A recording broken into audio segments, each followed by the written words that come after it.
Paper 64. The Evolutionary Races of Color. This is the story of the evolutionary races of Urantia from the days of ANDONIC, almost 1 million years ago, down through the times of the planetary prince to the end of the Ice Age. The human race is almost 1 million years old, and the first half of its story roughly corresponds to the pre-planetary prince days of Urantia. The latter half of the history of mankind begins at the time of the arrival of the planetary prince and the appearance of the 6 colored races, and roughly corresponds to the period commonly regarded as the Old Stone Age. 1. The Andonic Aborigines. Primitive man made his evolutionary appearance on Earth a little less than 1 million years ago, and he had a vigorous experience. He instinctively sought to escape the danger of mingling with the inferior simian tribes. But he could not migrate eastward because of the arid Tibetan land elevations, 30,000 feet above sea level. Neither could he go south nor west because of the expanded Mediterranean Sea, which then extended eastward to the Indian Ocean. And as he went north, he encountered the advancing ice. But even when further migration was blocked by the ice, and though the dispersing tribes became increasingly hostile, the more intelligent groups never entertained the idea of going southward to live among their hairy, tree-dwelling cousins of inferior intellect. Many of man's earliest religious emotions grew out of his feeling of helplessness in the shut-in environment of this geographic situation: mountains to the right, water to the left, and ice in front. But these progressive Andonites would not turn back to their inferior tree-dwelling relatives in the south. These Andonites avoided the forests in contrast with the habits of their non-human relatives. In the forests, man has always deteriorated. Human evolution has made progress only in the open and in the higher latitudes. The cold and hunger of the open lands stimulate action, invention, and resourcefulness. While these Andonic tribes were developing the pioneers of the present human race amidst the hardships and privations of these rugged northern climes, their backward cousins were luxuriating in the southern tropical forests of the land of their early common origin. These events occurred during the times of the Third Glacier, the first according to the reckoning of geologists. The first 2 glaciers were not extensive in northern Europe. During most of the Ice Age, England was connected by land with France, while later on Africa was joined to Europe by the Sicilian land bridge. At the time of the Andonic migrations, there was a continuous land path from England in the west, on through Europe and Asia to Java in the east. But Australia was again isolated, which further accentuated the development of its own peculiar fauna. 950,000 years ago, the descendants of ANDONIC had migrated far to the east and to the west. To the west they passed over Europe to France and England. In later times they penetrated eastward as far as Java, where their bones were so recently found, the so-called Java man, and then journeyed on to Tasmania. The groups going west became less contaminated with the backward stocks of mutual ancestral origin than those going east, who mingled so freely with their retarded animal cousins. These unprogressive individuals drifted southward and presently mated with the inferior tribes. Later on, increasing numbers of their mongrel descendants returned to the north to mate with the rapidly expanding Andonic peoples, and such unfortunate unions unfailingly deteriorated the superior stock. Fewer and fewer of the primitive settlements maintained the worship of the breath-giver. This early dawn civilization was threatened with extinction. And thus it has ever been on Urantia. Civilizations of great promise have successively deteriorated and have finally been extinguished by the folly of allowing the superior freely to procreate with the inferior. 2. The Foxhall peoples. 900,000 years ago, the arts of ANDONIC and the culture of Anagar were vanishing from the face of the earth. Culture, religion, and even flintworking were at their lowest ebb. These were the times when large numbers of inferior mongrel groups were arriving in England from southern France. These tribes were so largely mixed with the forest ape-like creatures that they were scarcely human. They had no religion, but were crude flint workers, and possessed sufficient intelligence to kindle fire. They were followed in Europe by a somewhat superior and prolific people, whose descendants soon spread over the entire continent from the ice in the north to the Alps and Mediterranean in the south. These tribes are the so-called Heidelberg race.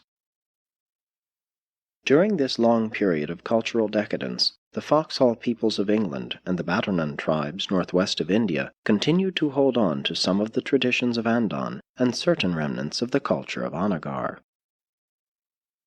The Foxhall peoples were farthest west and succeeded in retaining much of the Andonic culture. They also preserved their knowledge of flintworking, which they transmitted to their descendants, the ancient ancestors of the Eskimos. Though the remains of the Foxhall peoples were the last to be discovered in England, these Andonites were really the first human beings to live in those regions. At that time, the land bridge still connected France with England, and since most of the early settlements of the Andon descendants were located along the rivers and seashores of that early day, they are now under the waters of the English Channel and the North Sea, but some 3 or 4 are still above water on the English coast. Many of the more intelligent and spiritual of the Foxhall peoples maintained their racial superiority and perpetuated their primitive religious customs. And these people, as they were later admixed with subsequent stocks, journeyed on west from England after a later ice visitation and have survived as the present-day Eskimos. 3. The Badonan tribes. Besides the Foxhall peoples in the west, another struggling center of culture persisted in the east. This group was located in the foothills of the northwestern Indian highlands among the tribes of Badonan, a great-great-grandson of Andon. These people were the only descendants of Andon who never practiced human sacrifice. These highland Badonites occupied an extensive plateau surrounded by forest, traversed by streams, and abounding in game. Like some of their cousins in Tibet, they lived in crude stone huts, hillside grottos, and semi-underground passages. While the tribes of the north grew more and more to fear the ice, those living near the homeland of their origin became exceedingly fearful of the water. They observed the Mesopotamian peninsula gradually sinking into the ocean, and though it emerged several times, the traditions of these primitive races grew up around the dangers of the sea and the fear of periodic engulfment. And this fear, together with their experience with river floods, explains why they sought out the highlands as a safe place in which to live. To the east of the Badonan peoples, in the Siwalik hills of northern India, may be found fossils that approach nearer to transition types between man and the various pre-human groups than any others on Earth. 850,000 years ago, the superior Badonan tribes began a warfare of extermination directed against their inferior and animalistic neighbors. In less than 1,000 years, most of the borderland animal groups of these regions had been either destroyed or driven back to the southern forests. This campaign for the extermination of inferiors brought about a slight improvement in the hill tribes of that age, and the mixed descendants of this improved Badonite stock appeared on the stage of action as an apparently new people, the Neanderthal race. 4. The Neanderthal races. The Neanderthalers were excellent fighters, and they traveled extensively. They gradually spread from the highland centers in northwest India to France on the west, China on the east, and even down into northern Africa. They dominated the world for almost 500,000 years until the times of the migration of the evolutionary races of color. 800,000 years ago, game was abundant. Many species of deer as well as elephants and hippopotamuses roamed over Europe. Cattle were plentiful. Horses and wolves were everywhere. The Neanderthalers were great hunters, and the tribes in France were the first to adopt the practice of giving the most successful hunters the choice of women for wives. The reindeer was highly useful to these Neanderthal peoples, serving as food, clothing, and for tools, since they made various uses of the horns and bones. They had little culture, but they greatly improved the work in flint until it almost reached the levels of the days of Andon. Large flints attached to wooden handles came back into use and served as axes and picks. 750,000 years ago, the fourth ice sheet was well on its way south. With their improved implements, the Neanderthalers made holes in the ice covering the northern rivers, and thus were able to spear the fish which came up to these vents. Ever these tribes retreated before the advancing ice, which at this time made its most extensive invasion of Europe. In these times the Siberian glacier was making its southernmost march, compelling early man to move southward, back toward the lands of his origin. But the human species had so differentiated that the danger of further mingling with its non-progressive simian relatives was greatly lessened. 700,000 years ago, the fourth glacier, the greatest of all in Europe, was in recession. Men and animals were returning north. The climate was cool and moist, and primitive man again thrived in Europe and Western Asia. Gradually the forests spread north over land which had been so recently covered by the glacier. Mammalian life had been little changed by the Great Glacier. These animals persisted in that narrow belt of land lying between the ice and the Alps and, upon the retreat of the glacier, again rapidly spread out over all Europe. There arrived from Africa, over the Sicilian land bridge, straight-tusked elephants, broad-nosed rhinoceroses, hyenas, and African lions, and these new animals virtually exterminated the saber-toothed tigers and the hippopotamuses. 650,000 years ago witnessed the continuation of the mild climate. By the middle of the interglacial period, it had become so warm that the Alps were almost denuded of ice and snow. 600,000 years ago, the ice had reached its then northernmost point of retreat and, after a pause of a few thousand years, started south again on its fifth excursion. But there was little modification of climate for 50,000 years. Man and the animals of Europe were little changed. The slight aridity of the former period lessened, and the alpine glaciers descended far down the river valleys. 550,000 years ago, the advancing glacier again pushed man and the animals south. But this time man had plenty of room in the wide belt of land stretching northeast into Asia and lying between the ice sheet and the then greatly expanded Black Sea extension of the Mediterranean. These times of the fourth and fifth glaciers witnessed the further spread of the crude culture of the Neanderthal races. But there was so little progress that it truly appeared as though the attempt to produce a new and modified type of intelligent life on Urantia was about to fail. For almost 250,000 years these primitive peoples drifted on, hunting and fighting, by spells improving in certain directions, but, on the whole, steadily retrogressing as compared with their superior ANDONIC ancestors. During these spiritually dark ages, the culture of superstitious mankind reached its lowest levels. The Neanderthalers really had no religion beyond a shameful superstition. They were deathly afraid of clouds, more especially of mists and fogs. A primitive religion of the fear of natural forces gradually developed, while animal worship declined as improvement in tools, with abundance of game, enabled these people to live with lessened anxiety about food. The sex rewards of the chase tended greatly to improve hunting skill. This new religion of fear led to attempts to placate the invisible forces behind these natural elements, and culminated, later on, in the sacrificing of humans to appease these invisible and unknown physical forces. And this terrible practice of human sacrifice has been perpetuated by the more backward peoples of Urantia right on down to the 20th century. These early Neanderthalers could hardly be called sun-worshippers. They rather lived in fear of the dark. They had a mortal dread of nightfall. As long as the moon shone a little, they managed to get along, but in the dark of the moon they grew panicky and began the sacrifice of their best specimens of manhood and womanhood in an effort to induce the moon again to shine. The sun, they early learned, would regularly return, but the moon, they conjectured, only returned because they sacrificed their fellow tribesmen. As the race advanced, the object and purpose of sacrifice progressively changed, but the offering of human sacrifice as a part of religious ceremonial long persisted. 5. Origin of the colored races. 500,000 years ago, the Badonan tribes of the northwestern highlands of India became involved in another great racial struggle.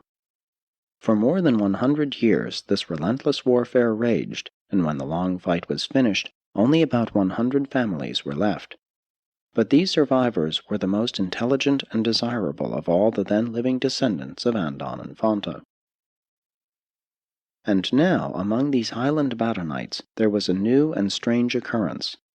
A man and woman living in the northeastern part of the then inhabited highland region began suddenly to produce a family of unusually intelligent children. This was the SANGIK family, the ancestors of all of the 6 colored races of Urantia. These SANGIK children, 19 in number, were not only intelligent above their fellows, but their skins manifested a unique tendency to turn various colors upon exposure to sunlight.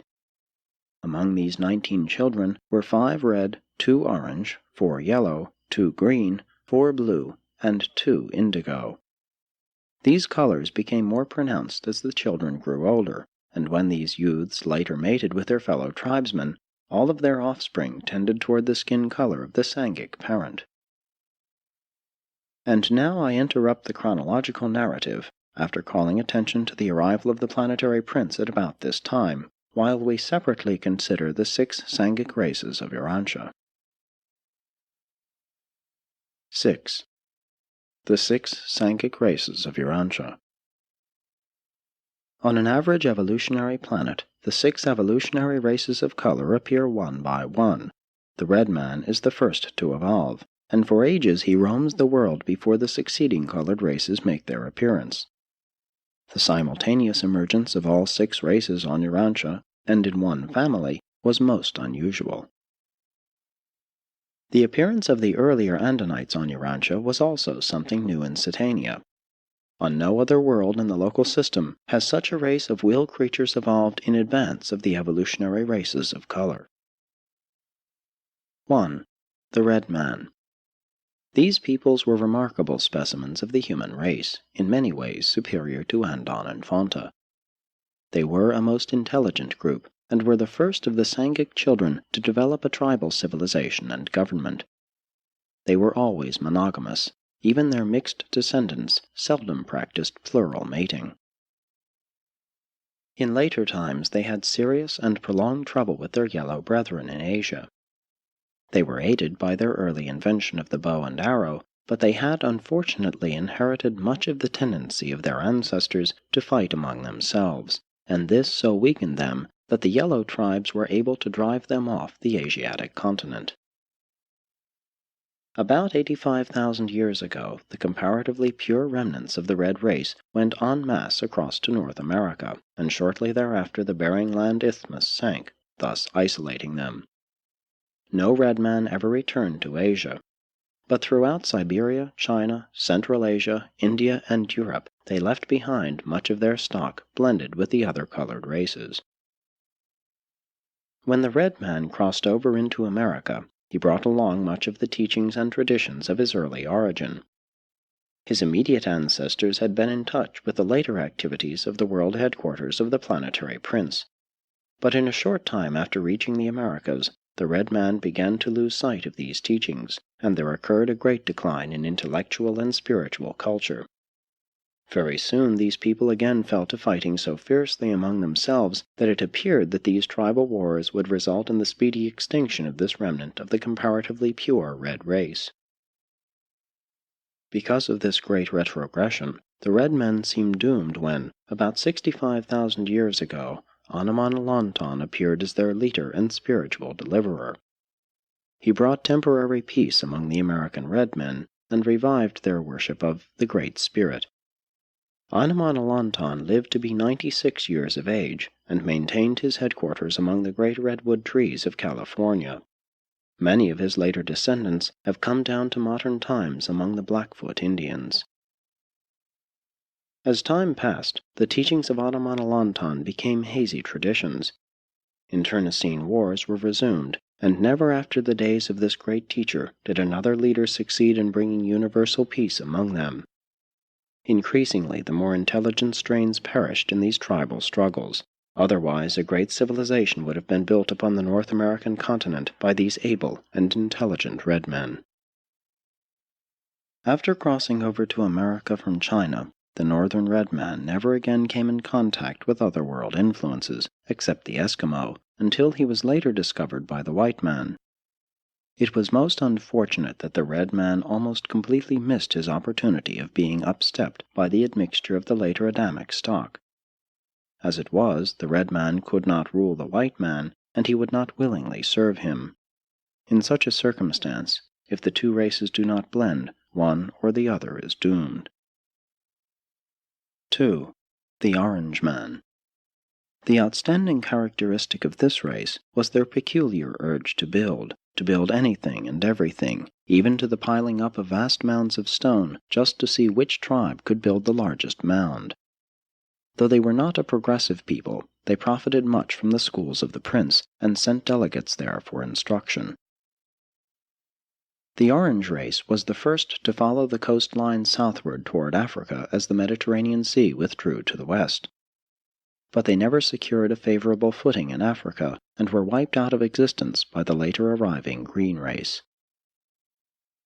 Before the end came, this people lost much cultural and spiritual ground. But there was a great revival of higher living as a result of the wise leadership of Porshunta, the mastermind of this unfortunate race, who ministered to them when their headquarters was at Armageddon some 300,000 years ago. The last great struggle between the Orange and the Green men occurred in the region of the Lower Nile Valley in Egypt. This long drawn-out battle was waged for almost 100 years, and at its close very few of the Orange race were left alive. The shattered remnants of these people were absorbed by the Green and by the later arriving Indigo men. But as a race, the Orange man ceased to exist about 100,000 years ago. 3. The Yellow Man. The primitive yellow tribes were the first to abandon the chase, establish settled communities, and develop a home life based on agriculture. Intellectually, they were somewhat inferior to the red man, but socially and collectively they proved themselves superior to all of the Sangik peoples in the matter of fostering racial civilization. Because they developed a fraternal spirit, the various tribes learning to live together in relative peace, they were able to drive the red race before them as they gradually expanded into Asia. They traveled far from the influences of the spiritual headquarters of the world and drifted into great darkness following the Caligastia apostasy. But there occurred one brilliant age among this people when Singlangton, about 100,000 years ago, assumed the leadership of these tribes and proclaimed the worship of the One Truth. The survival of comparatively large numbers of the yellow race is due to their intertribal peacefulness. From the days of Singlangton to the times of modern China, the yellow race has been numbered among the more peaceful of the nations of Urantia. This race received a small but potent legacy of the later imported Adamic stock. 4. The Green Man.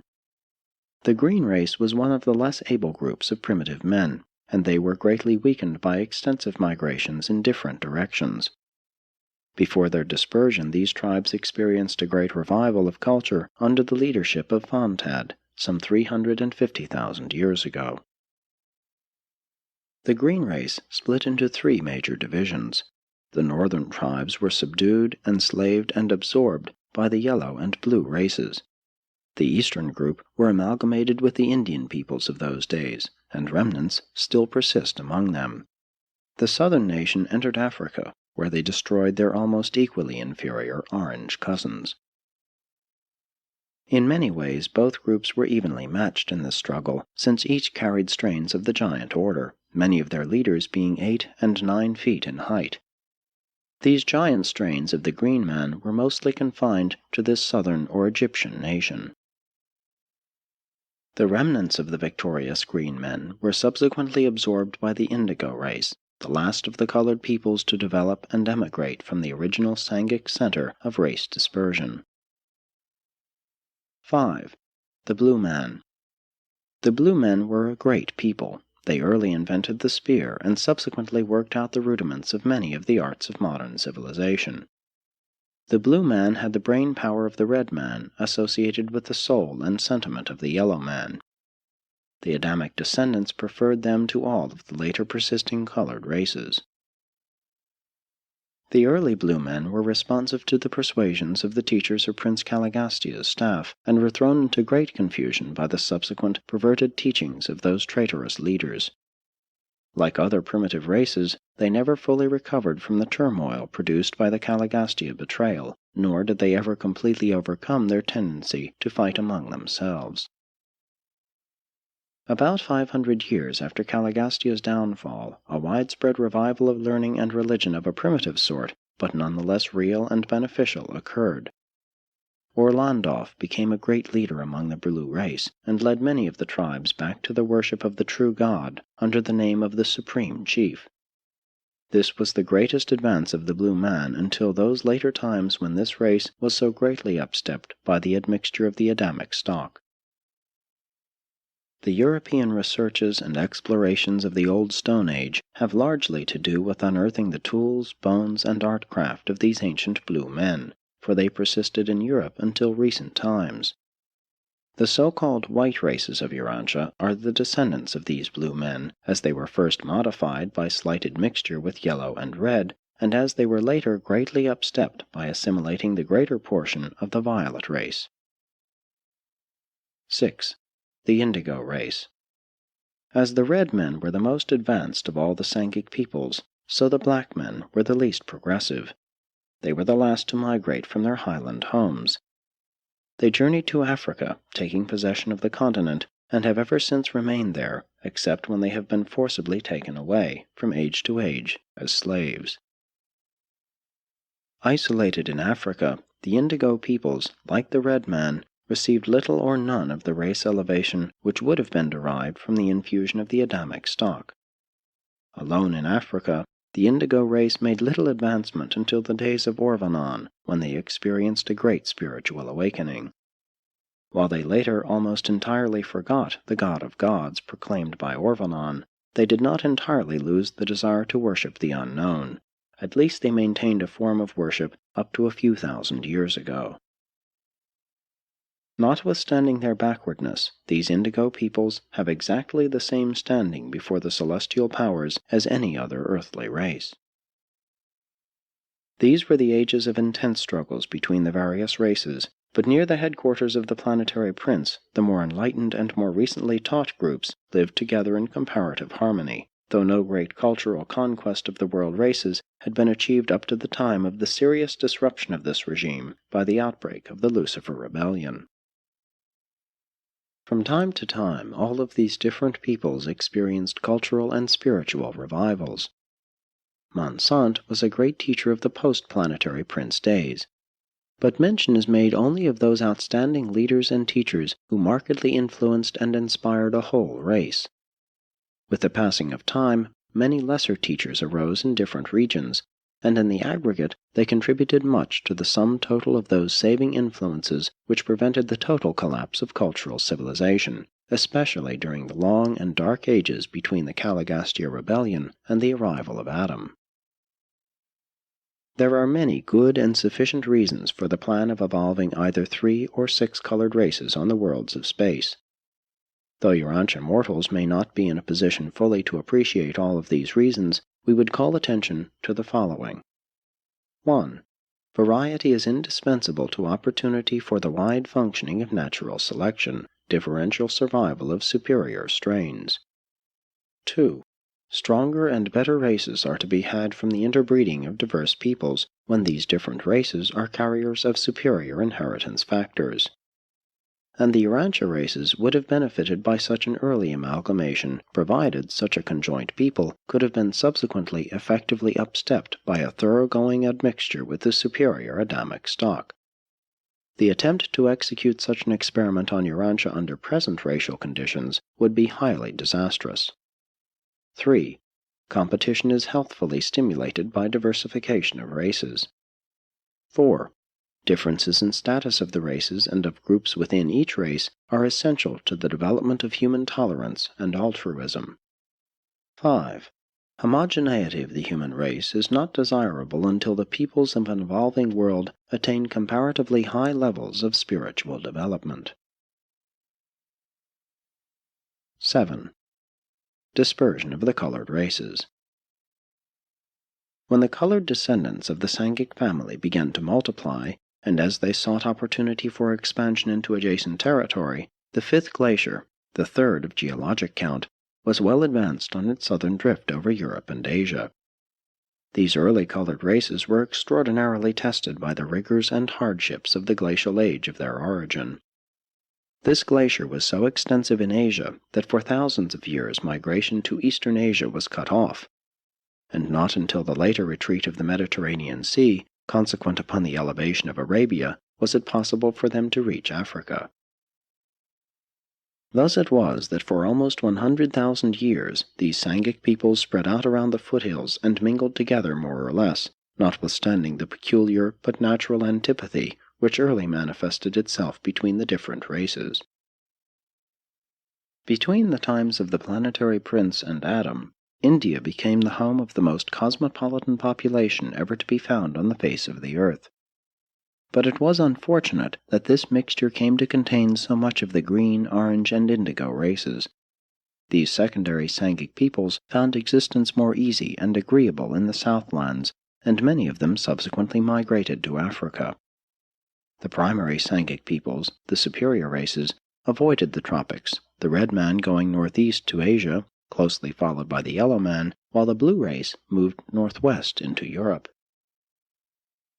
The red men early began to migrate to the northeast, on the heels of the retreating ice, passing around the highlands of India and occupying all of northeastern Asia. They were closely followed by the yellow tribes, who subsequently drove them out of Asia into North America. When the relatively pure line remnants of the red race forsook Asia, there were 11 tribes, and they numbered a little over 7,000 men, women, and children. These tribes were accompanied by 3 small groups of mixed ancestry, the largest of these being a combination of the orange and blue races. These 3 groups never fully fraternized with the red man, and early journeyed southward to Mexico and Central America, where they were later joined by a small group of mixed yellows and reds. These peoples all intermarried and founded a new and amalgamated race, one which was much less warlike than the pure-line red men. Within 5,000 years, this amalgamated race broke up into 3 groups, establishing the civilizations respectively of Mexico, Central America, and South America. The South American offshoot did receive a faint touch of the blood of Adam. To a certain extent, the early red and yellow men mingled in Asia, and the offspring of this union journeyed on to the east and along the southeastern seacoast, and eventually were driven by the rapidly increasing yellow race onto the peninsulas and nearby islands of the sea. They are the present-day brown men. The yellow race has continued to occupy the central regions of eastern Asia. Of all the 6 colored races, they have survived in greatest numbers. While the yellow men now and then engaged in racial war, they did not carry on such incessant and relentless wars of extermination as were waged by the red, green, and orange men. These 3 races virtually destroyed themselves before they were finally all but annihilated by their enemies of other races.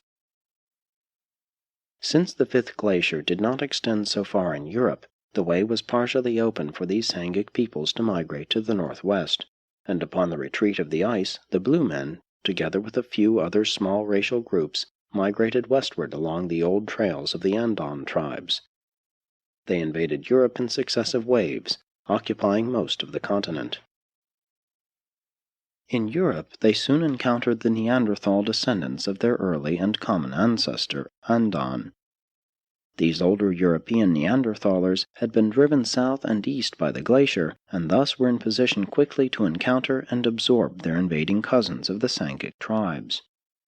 In general, and to start with, the Sangik tribes were more intelligent than, and in most ways far superior to, the deteriorated descendants of the early Andonic plainsmen, and the mingling of these Sangik tribes with the Neanderthal peoples led to the immediate improvement of the older race. It was this infusion of Sangik blood, more especially that of the blue man, which produced that marked improvement in the Neanderthal peoples exhibited by the successive waves of increasingly intelligent tribes that swept over Europe from the east. During the following interglacial period, this new Neanderthal race extended from England to India. The remnant of the blue race left in the old Persian peninsula later amalgamated with certain others, primarily the yellow, and the resultant blend, subsequently somewhat upstepped by the violet race of Adam, has persisted as the swarthy nomadic tribes of modern Arabs. All efforts to identify the Sangik ancestry of modern peoples must take into account the later improvement of the racial strains by the subsequent admixture of Adamic blood. The superior races sought the northern or temperate climes, while the orange, green, and indigo races successively gravitated to Africa over the newly elevated land bridge which separated the westward retreating Mediterranean from the Indian Ocean. The last of the Sangik peoples to migrate from their center of race origin was the indigo man. About the time the green man was killing off the orange race in Egypt and greatly weakening himself in so doing, the great black exodus started south through Palestine along the coast, and later, when these physically strong indigo peoples overran Egypt, they wiped the green man out of existence by sheer force of numbers. These indigo races absorbed the remnants of the orange man and much of the stock of the green man, and certain of the indigo tribes were considerably improved by this racial amalgamation. And so it appears that Egypt was first dominated by the orange man, then by the green, followed by the indigo, black man, and still later by a mongrel race of indigo, blue, and modified green men. But long before Adam arrived, the blue men of Europe and the mixed races of Arabia had driven the indigo race out of Egypt and far south on the African continent. As the Sangik migrations draw to a close, the green and orange races are gone. The red man holds North America, the yellow man Eastern Asia, the blue man Europe, and the indigo race has gravitated to Africa. India harbors a blend of the secondary Sangik races, and the brown man, a blend of the red and yellow, holds the islands off the Asiatic coast. An amalgamated race of rather superior potential occupies the highlands of South America. The purer Andonites live in the extreme northern regions of Europe and in Iceland, Greenland, and northeastern North America. During the periods of farthest glacial advance, the westernmost of the Andon tribes came very near being driven into the sea. They lived for years on a narrow southern strip of the present island of England, and it was the tradition of these repeated glacial advances that drove them to take to the sea when the sixth and last glacier finally appeared. They were the first marine adventurers. They built boats and started in search of new lands which they hoped might be free from the terrifying ice invasions. And some of them reached Iceland, others Greenland, but the vast majority perished from hunger and thirst on the open sea. A little more than 80,000 years ago, shortly after the red man entered northwestern North America, the freezing over of the North Seas and the advance of local ice fields on Greenland drove these Eskimo descendants of the Urantia Aborigines to seek a better land, a new home, and they were successful, safely crossing the narrow straits which then separated Greenland from the northeastern land masses of North America. They reached the continent about 2,100 years after the red man arrived in Alaska. Subsequently, some of the mixed stock of the blue man journeyed westward and amalgamated with the later-day Eskimos, and this union was slightly beneficial to the Eskimo tribes. About 5,000 years ago, a chance meeting occurred between an Indian tribe and a lone Eskimo group on the southeastern shores of Hudson Bay. These two tribes found it difficult to communicate with each other, but very soon they intermarried, with the result that these Eskimos were eventually absorbed by the more numerous red men. And this represents the only contact of the North American red man with any other human stock down to about 1,000 years ago, when the white man first chanced to land on the Atlantic coast. The struggles of these early ages were characterized by courage, bravery, and even heroism. And we all regret that so many of those sterling and rugged traits of your early ancestors have been lost to the later-day races. While we appreciate the value of many of the refinements of advancing civilization, we miss the magnificent persistency and superb devotion of your early ancestors, which oftentimes bordered on grandeur and sublimity. Presented by a life carrier resident on Urantia.